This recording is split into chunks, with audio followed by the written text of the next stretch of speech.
Hello guys, কেমন আছেন সবাই? নিশ্চয়ই ভালো আছেন। আজকে আমরা যে বিষয়টা নিয়ে আলাপ করব সে বিষয় হলো ডোর ফ্রেম অর্থাৎ চৌকাঠ। চৌকাঠ আমরা অনেকেই চিনি, অনেকে কি সবাই চিনি। তো এই চৌকাঠ নিয়ে আমরা অনেক সময় হেজিটেশনে পড়ে যাই। তো সেই প্রেক্ষিতেই আমরা আজকে যে বিষয়টি নিয়ে ভিডিওটা তৈরি করতেছি সেটা হলো চৌকাঠ রাখার সময় আমরা আসলে কি চেক করব। চৌকাঠ রাখার সময় আমরা কি চেক করব।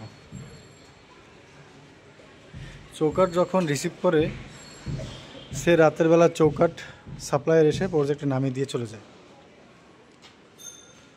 ওইখানে চেক করার আসলে কিছুই থাকে না।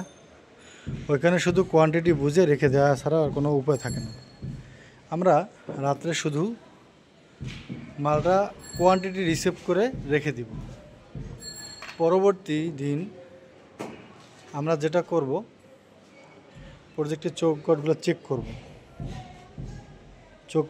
করব বলতে আমার চালানে কয়টা চৌকাঠ আছে সেটা চেক করব। তো অবশ্যই এম্পিয়ার কয়টা দিয়ে দেওয়া হয়েছে সেটা চেক করব, কয়টা চেয়েছি কয়টা পেয়েছি, চৌকাঠের মেজারমেন্ট কি,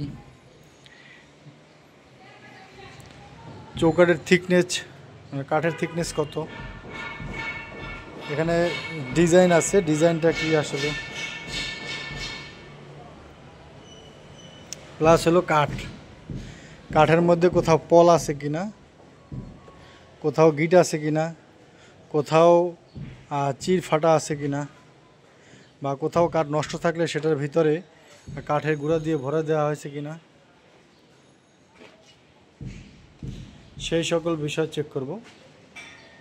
তো চেক করার সময় আমরা দেখব যে কাঠের ভিতরে অনেক সময় গিট থাকে। এই গিটগুলো আমাদের এই সব জায়গায় যদি হয়, সেটা যদি ভবিষ্যতে ফেটে যাওয়ার সম্ভাবনা থাকে, আমরা এই কাজের সাথে অনেকেই অনেক দিন থেকে যুক্ত আছি, যদি মনে হয় যে না এই গিটটার কারণে এই কাঠটা ফেটে যাবে, তাহলে আমরা ওই কাঠটা রাখবো না, রিসিভ করবো না, অর্থাৎ এইটা আমাদের রিসিভের মধ্যে আসবে না। এরকম অনেক ধরনের চির ফাটা গিট থাকে, এগুলো আমরা রিজেক্ট করব। আর একটা হলো আমার চৌকাঠের মেজারমেন্ট চেক করার সময় আমাদের এই বালু ঝুড়ি, এই আমরা যে পাশে যে একটা বিট দেই, এই বালু ঝুড়িটা হলো 6 মিলিমিটার বা 5 মিলিমিটার, এটা ঠিক আছে কিনা। কাঠের যে থিকনেসটা আছে 2.25 ইঞ্চি বা 2.5 ইঞ্চি, এই যে কাঠটা এইটা থিকনেস ঠিক আছে কিনা। আর একটা গুরুত্বপূর্ণ বিষয় হলো এই যে রাবিট, এই যে চৌকাঠের যে রাবিটটা, এটা কত হওয়া উচিত, কত আছে।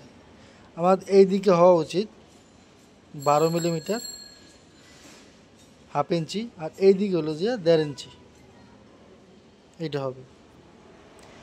এইটা দেখব এবং আমরা এই বরাবর সুতো ধরবো, ওই মাথায় সুতো ধরে দেখব যে আসলে এই চৌকাঠের কাঠটা ঠিক আছে কিনা বা সোজা আছে কিনা, এটা চেক করব।